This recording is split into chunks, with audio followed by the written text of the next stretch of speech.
পৃথিবী সৃষ্টির পর থেকে এখন পর্যন্ত অনেক নতুন নতুন জীব পৃথিবীতে এসেছে, কিন্তু তাদের মধ্যে মানুষই পৃথিবীটাকে নিজের মতো করে সাজিয়েছে। মানুষ যখন প্রথম আগুন নিয়ন্ত্রণ করতে শেখে, তারপর থেকে নতুন নতুন অনেক কিছু তৈরি করে দিন দিন উন্নতির শিখরে উঠতে থাকে। কিন্তু পৃথিবীর বাইরে মহাকাশ সম্পর্কে মানুষের জ্ঞান কতটা, বলতে গেলে অনেক অল্প। কিন্তু ইতোমধ্যে বিজ্ঞানীরা সূর্যের এতটা কাছে পৌঁছেছে যে যা কেউ কখনো কল্পনাও করেনি। আরএনএ সিরিজের আজকের ভিডিওতে আমি বলবো সূর্যের সব থেকে কাছে যাওয়া পার্কার সোলার প্রুফ সম্পর্কে।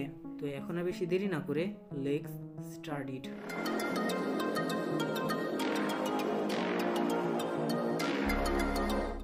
আপনারা কি জানেন, সূর্য থেকে নির্গত শক্তির পরিমাণ যদি বৃদ্ধি পায় তাহলে সৌরঝড় হয়। এই সৌরঝড়কে ইংলিশে বলা হয় সোলার স্টোর্ম। পৃথিবীতে এটির প্রভাব অনুভব করা যায়। এই সোলার স্টোর্মের কারণে পৃথিবীতে একবার সম্পূর্ণ টেলিগ্রাম সিস্টেম অকেজ হয়ে পড়ে। 1 সেপ্টেম্বর 1959 সালে এই ঘটনাটি ঘটে।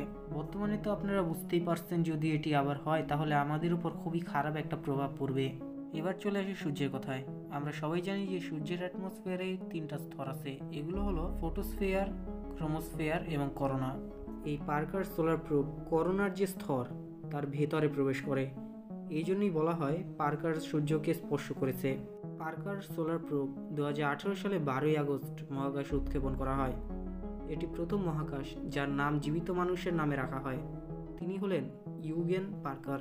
এই পার্কার সোলার প্রোবের কারণে প্রথমবারের মতো জানা যায় যে সূর্যের তাপের কারণে কসমিক ডাস্ট, যা সূর্যের খুব কাছে অবস্থিত, সেগুলো বাষ্প হয় না, বরং সূর্যের চারদিকেই ঘুরতে থাকে। আর এই পার্কার সোলার প্রুফের কারণেই সুইস ব্যাংক সম্পর্কে ভালোভাবে জানতে পারে বিজ্ঞানীরা। আর এই পার্কার সোলার প্রুফ সব থেকে কাছে গিয়েছিল সূর্যের 2021 সালে 26 ডিসেম্বর। এটি আবার সূর্যের কাছে যাবে 22 মার্চ এবং 19 জুন, এবং এরপর 180 ডিগ্রি ঘুরিয়ে দেওয়া হবে এই পার্কার সোলার প্রুফকে, এবং এর মাধ্যমে এই মিশনের সমাপ্তি করা হবে। আপনাদের কেমন লাগলো এই ভিডিওটা? যদি ভালো লাগে তাহলে চ্যানেলে একটা সাবস্ক্রাইব এবং ভিডিওতে একটা লাইক করে দিবেন। আর যদি এই ভিডিওতে কোনো ভুল ইনফরমেশন থাকে তাহলে তা ক্ষমার দৃষ্টিতে দেখবেন। তো আজকের মতো এতটুকু। দেখা হবে তোমাদের সাথে নতুন কোনো ভিডিওতে। ততক্ষণের জন্য স্টে হ্যাপি, স্টে গুড।